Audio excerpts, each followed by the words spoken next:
মহেশখালীতে গভীর সমুদ্রে ডাকাতের কবলে পড়া 11 জেলে উদ্ধার। কক্সবাজারের মহেশখালীর সোনাদিয়া চ্যানেল সংলগ্ন গভীর সমুদ্রে ডাকাতের কবলে পড়া 11 জন জেলেকে জীবিত উদ্ধার করেছে বাংলাদেশ কোস্টগার্ড।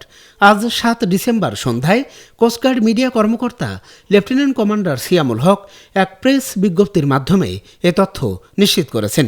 তিনি বলেন, গত 5 ডিসেম্বর শুক্রবার এফপি মায়ের দোয়া 3 নামের একটি ফিশিং বোট সমুদ্রে মাছ ধরার সময় ডাকাত দলের হামলার শিকার হয়।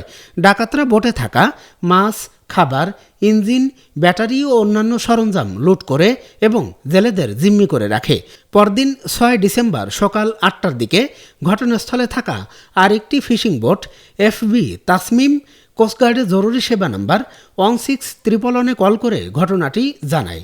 খবর পেয়ে কোস্টগার্ড স্টেশন মহেশখালী থেকে দ্রুত একটি উদ্ধারকারী দল ঘটনাস্থলে পৌঁছে ডাকাতের কবলে থাকা 11 জন জেলেকে জীবিত উদ্ধার করে।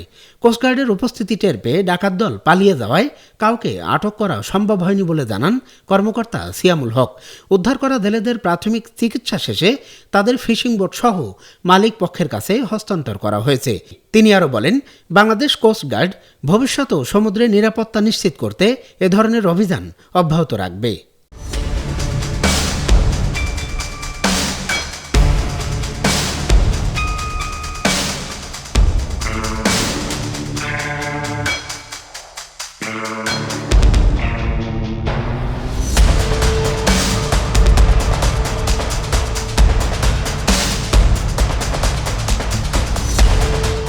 চ্যানেলটি সাবস্ক্রাইব করে সাথে থাকার জন্য অসংখ্য ধন্যবাদ।